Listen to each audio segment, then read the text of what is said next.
Hyderabad langar house లో hit and run ప్రమాదంలో 2 కుటుంబాల్లో తీవ్ర విషాదం చోటు చేసుకుంది. మధ్యమత్తులో కారుతో బైక్ ఆటోను ఢీకొట్టాడు దుండగుడు.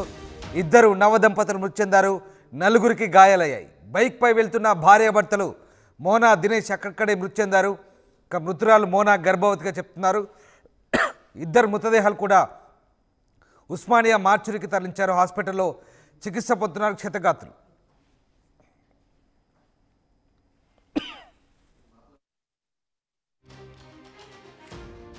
मैं बच गया भाई, मैं नमाज पढ़ के वालिदा की दुआ लेके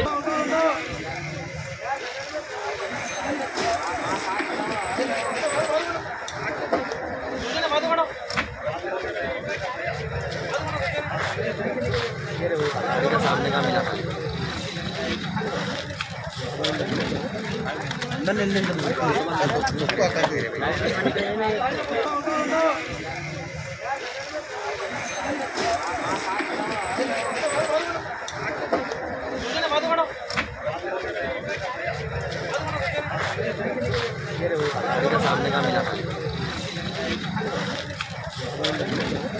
ప్రస్తుతం కారు డ్రైవర్ పవన్ పోలీసులు అదుపులో ఉన్నారు. కారు సీజ్ చేసి దర్యాప్తు చేస్తున్నారు పోలీసులు. హైదరాబాద్ లంగర్ హౌస్లో ఈ ఘోర రోడ్డు ప్రమాదం జరిగింది. స్విఫ్ట్ కారు బీభత్సం సృష్టించింది. అతివేగంతో బైకు ఆటోను ఢీకొట్టింది. ఈ ప్రమాదంలో బైక్పై వెళ్తున్న దంపతులు మృతి చెందారు. ఆటోలో ప్రయాణిస్తున్న 4 తీవ్ర గాయాలయ్యాయి. లంగర్ హౌస్లో స్విఫ్ట్ కారు బీభత్సంతో దాదాపు ఈ ప్రమాదంలో దిగ్భ్రాంతికర దృశ్యాలు చోటు చేసుకున్నాయి. ఆటోలో ప్రయాణిస్తున్న 4 తీవ్ర గాయాలయ్యాయి. ప్రమాదానికి కారణమైన కారు డ్రైవర్ మధ్యమత్తులో ఉన్నట్టుగా పోలీసులు గుర్తించారు. కారు డ్రైవర్ వికారాబాద్ జిల్లా మోత్కూరుకు చెందిన ప్రణయ్గా పోలీసులు చెప్తున్నారు. మృతదేహాలను పోస్ట్మార్టం కోసం ఉస్మానియా ఆసుపత్రి తరలించారు. క్షతగాత్రులను చికిత్స కోసం సమీప ఆసుపత్రికి తరలించి కేసు నమోదు చేసి దర్యాప్తు చేపట్టారు. మద్యమత్తులో కారు నడిపినట్టుగా పోలీసులు నిర్ధారించారు. ప్రమాదానికి కారణమైన కారు డ్రైవర్ను స్థానికులు పట్టుకొని పోలీసులకు అప్పగించారు. డ్రంక్ అండ్ డ్రైవ్ నిర్వహించగా మద్యమత్తులో ఉన్నట్టుగా తెలుస్తోంది. ఆటో రిక్షాలో ఉన్న మరో 4 తీవ్ర గాయాలు కాగా ప్రస్తుతం ఆసుపత్రిలో చికిత్స పొందుతున్నారు. ఇక ఈ ప్రమాదంలో నవదంపతులు దినేష్ గోస్వామి, మోనా ఠాకూర్లు మృతి చెందినట్టుగా గుర్తించారు. దంపతులు బంజారాహిల్స్లో నందినగర్లో నివాసం ఉంటున్నట్టుగా తెలుస్తోంది. ఇక ఈ ఘటనకు సంబంధించి పూర్తి సమాచారం మా ప్రతినిధి దేవిక అందిస్తారు. లంగర్ హౌస్ పోలీస్ స్టేషన్ పరిధిలో దారుణ ఘటన చోటు చేసుకుంది. నిన్న రాత్రి 9 గంటల సమయంలో ఒక కారు 2 స్కూటీలని ఒక ఆటోని అతి దారుణంగా యాక్సిడెంట్ చేయడంతో ఒక్కసారిగా ఇక్కడ ఏ విధమైన పరిస్థితి ఏర్పడింది అనేది కూడా మనం చాలా క్లియర్గా చూస్తున్నాం. ఒక కారు లంగర్ హౌస్ నుంచి జూబ్లీహిల్స్ వెళ్తున్న ఒక కారు అతి వేగం మీద మత్తులో డ్రైవ్ చేయడం వల్ల ఒక్కసారిగా అతి వేగం మీద రాత్రి సమయంలో అతి వేగం మీద రావడంతో ఒక్కసారిగా ఇక్కడ ఒక ఆటో కూడా ఉండటంతో ఆటోని ఢీకొట్టడంతో ఆటో అటువైపు చూడొచ్చు ఏదైతే ఇక్కడ మనకి పొదలు కనిపిస్తున్నాయో ఆ పొదల్లోకి దూసుకు వెళ్ళిపోయిన పరిస్థితి అని చెప్పొచ్చు ఆటో అనేది. అదేవిధంగా ఆటోతో పాటు 2 స్కూటీలను కూడా ఢీకొట్టడంతో స్కూటీ ఒక్కసారిగా కింద పడిపోయి ఆ స్కూటీ మీద వెళ్తున్న 2 నవదంపతులు ఒక్కసారిగా కింద పడిపోయి అక్కడికక్కడే మృతి చెందిన దారుణ ఘటన చోటు చేసుకుందని చెప్పొచ్చు. అందులో ఎవరైతే స్కూటీ మీద వెళ్తున్న నవదంపతులు ఎవరైతే ఉన్నారో ఆ మహిళ కూడా గర్భిణి అనేది కూడా మనకి చాలా క్లియర్గా తెలుస్తుంది. అయితే ఇప్పుడు మనతో పాటు ఇక్కడ ప్రత్యక్ష సాక్షులు కొంతమంది ఉన్నారు. అసలు ఏం జరిగింది ఏంటనేది ఒకసారి వాళ్ళని అడిగి తెలుసుకునే ప్రయత్నం చేద్దాం. भाई नमस्ते, क्या होगा भैया? यहाँ पे कल रात में एक्सीडेंट हुआ मैम।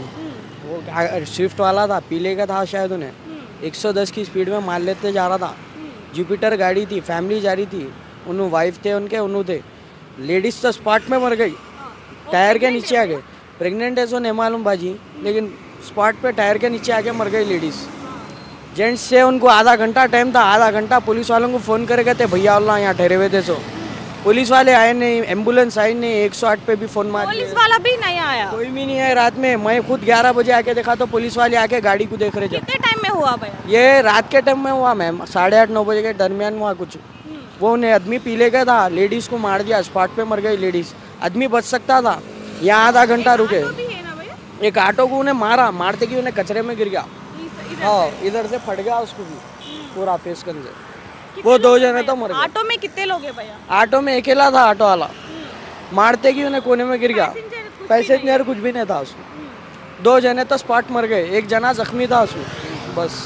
पूरा कितने फैमिली है भैया? 2 स्कूटी, 1 ऑटो, 1 स्कूटी, एक स्कूटी वाले को मारा, उन्हें तो मर गई लेडीज़, आदमी बच सकता था कहते, आदमी को भी मार दिया। लेकिन वहाँ लेके गए थे हॉस्पिटल वाले, बोले जल्दी लाना था, हाफ एन आवर टाइम कर दिया आप लावन, मर गया आदमी भी वहाँ। आखिरी सांसा वही लिया और लीव में उन्हें। पुलिस वाले कितने बजे को आए? पुलिस वाले 11 बजे, तो मैं ऐसा जा रहा था तो पुलिस वाले दिखे मेरे को। यहाँ स्विफ्ट गाड़ी यहाँ थी तो यहाँ आके ठहरे हुए थे पुलिस वाले, चेकिंग कर लेते। लेकिन जब तक आदमी मर गया, अल्लाह ऑटो में डाल के लेके गए हम वहाँ। कौन? उल्ला पी के थे, आओ उन्हें पी के था 110 आराम से 110 मारते कि लेडीज सब मरीज गई, बोल रहा हूँ मैं, स्पॉट पे मर गए, टायर के नीचे आ गया उन्हें। कार में कितने लोग हैं? ओनली एक पर्सन? कार में अकेला था, उन्हें भाग जा रहा था, उन्हें 2 वक्त भागते भागते गिर गया कहते उन्हें, तो उसको पकड़ के बिठा के रखे कहते। फिर पुलिस वाले आ गए, फिर बोले उसको, यही पुलिस वाले लिए नहीं लिए, क्या हुआ क्या है नहीं मालूम वो भी अभी। ऑटो किधर रहता भैया? ऑटो इधर कोने में थे, हाँ अंदर चले गया पूरा कचरे में उन्हें। थोड़ा बताओ भैया। यहाँ था ऑटो, इन्हें मारते कि अंदर गया पूरा कचरे में। ऑटो इधर ही है ना? हाँ इधर ही था। जुपिटर वाले तो आपको मालूम ही है, यहाँ पे दम तोड़ दिया उन्होंने। लेडीज़ का चाहिए मसला, जेंट्स तो वहाँ पे लेटे हुए थे, उन्होंने भी आधे घंटे तक देखे उनको, कोई भी नहीं है, पुलिस वाले नहीं आए, एम्बुलेंस नहीं है, कुछ भी नहीं है उनको।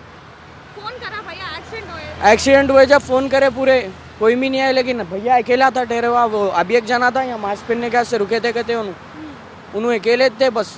जब तक कोई भी नहीं, एक्सीडेंट के बाद पूरे आए आधे घंटे के बाद, तो लाए बोल के उन्होंने ऑटो में डाल के लेके गए। फिर लास्ट में पुलिस वाले भी नहीं आए। సో చూడొచ్చు ఇక్కడ ఎటువంటి పరిస్థితి నెలకొనింది అనేది యాక్సిడెంట్ అయిన తర్వాత పోలీసులకు ఇన్ఫర్మేషన్ ఇచ్చినా కూడా, అంబులెన్స్కి కాల్ చేసినా కూడా అంబులెన్స్ కూడా అర్ధ గంట వరకు రాని పరిస్థితి అంటూ కూడా ఇక్కడ స్థానికులు అయితే చెప్పడం జరుగుతుంది. ఏదైతే ఒక కారు ఉందో ఇప్పుడు, ఏదైతే మద్యం మత్తులో అక్కడి నుంచి దూసుకు వచ్చిందో, అది కూడా దాదాపుగా 110కి పైగా స్పీడ్ ఏదైతే అక్కడి నుంచి వచ్చిందో ఆ కారు ఒక్కసారిగా ఇక్కడ ఆగి ఉన్న ఆటోని ఒక్కసారిగా ఢీ కొట్టడంతో ఆ ఆటో కూడా ఒక్కసారిగా పొదల్లోకి వెళ్ళిపోయిన ఘటన కూడా ఇక్కడ చూడొచ్చు మనం. అయితే లోపలికి ఆటో వెళ్ళిపోగానే ఇక్కడ ఒక స్కూటీ మీద నవదంపతులు ఎవరైతే ఉన్నారో వాళ్ళు ప్రేమించి పెళ్లి చేసుకున్నారు. ప్రేమించి పెళ్లి చేసుకొని భార్య కడుపుతో ఉంది, అంటే ప్రెగ్నెంట్గా ఉంది కాబట్టి అత్తగారి ఇంట్లో వదిలేసి తన పుట్టినరోజు సందర్భంగా అత్తవారింటి దగ్గర నుంచి, అంటే లంగర్ హౌస్ నుంచి బంజారా హిల్స్లో నందినగర్లో అయితే వాళ్ళు ఉంటూ ఉంటారు. అక్కడికి వెళ్తున్న క్రమంలో ఈ దారుణ ఘటన అయితే చోటు చేసుకుందని చెప్పొచ్చు. తను ప్రెగ్నెంట్ లేడీ అనేది కూడా మనకి చాలా క్లియర్గా తెలుస్తోంది. తను ఇక్కడికిక్కడే మరణించిన దారుణ పరిస్థితి అని చెప్పొచ్చు. అర్ధ గంట వరకు కూడా అసలు అంబులెన్స్ కాదు కదా, పోలీస్ వాళ్ళు కూడా రాని పరిస్థితి. ఆటోలో హాస్పిటల్కి తీసుకెళ్ళినప్పటికీ కూడా ఇక్కడికిక్కడే చనిపోయిన పరిస్థితి. నవదంపతులు ఇద్దరు కూడా ఇక్కడే చనిపోయారు. ఎవరైతే ఆటో డ్రైవర్ ఎవరైతే ఉన్నారో అతనికి కూడా తీవ్ర గాయాలయ్యాయి. ఇప్పుడు అతను ఉస్మానియా హాస్పిటల్ అయితే చికిత్స పొందుతున్నారు. ఏదైతే ఇప్పుడు నవదంపతులకి సంబంధించి స్కూటీ ఉందో ఆ స్కూటీ కూడా అక్కడ ఉందో, ఒకసారి అది కూడా నేను మీకు చూపించే ప్రయత్నం చేస్తాను. కానీ ఇక్కడ మాత్రం చూడొచ్చు, మొత్తం కూడా రోడ్ అంతా కూడా రక్తపు మరకలతో నిండిపోయిన పరిస్థితి అని చెప్పచ్చు. అదేవిధంగా ఆటో ఒక్కసారిగా లోపలికి దూసుకొని వెళ్ళిపోయిన పరిస్థితి అని చెప్పచ్చు. మరి ఎవరైతే ఆ షిఫ్ట్ కార్లో వచ్చాడో ఆ వ్యక్తి ఎంత స్పీడ్లో వచ్చాడో అర్థమవుతోంది. అదేవిధంగా డ్రింక్ చేసి ఉండడం వల్లనే ఈ ఘటనలు చోటు చేసుకుంటున్నాయి అనేది కూడా మనకి చాలా క్లియర్గా తెలుస్తుందని చెప్పొచ్చు. ఇంకోవైపు చూసుకుంటే కారుకు సంబంధించి పార్ట్లు ఇక్కడ చూడొచ్చు. మనకి ఆ కారు ముందు భాగంకి సంబంధించి పార్ట్లన్నీ కూడా ఒక్కసారిగా ఏ విధంగా ధ్వంసమయ్యాయి అనేది కూడా తెలుస్తోంది. అక్కడ యాక్సిడెంట్ అయితే దాదాపు అక్కడ చూడొచ్చు, రోడ్డు మీద కనుక చూసుకుంటే అక్కడ యాక్సిడెంట్ అయితే అక్కడ నుంచి పార్ట్లన్నీ కూడా కార్కి సంబంధించిన ముందు భాగంకి సంబంధించిన ఏవైతే పార్ట్స్ ఉంటాయో అవి ఒక్కసారిగా ఇలా పొదల్లో ఎగిరి పడ్డాయి అంటే తెలుస్తోంది మనం ఎంత దారుణమైన యాక్సిడెంట్ జరిగింది అనేది. దాదాపుగా ఒక్కసారిగా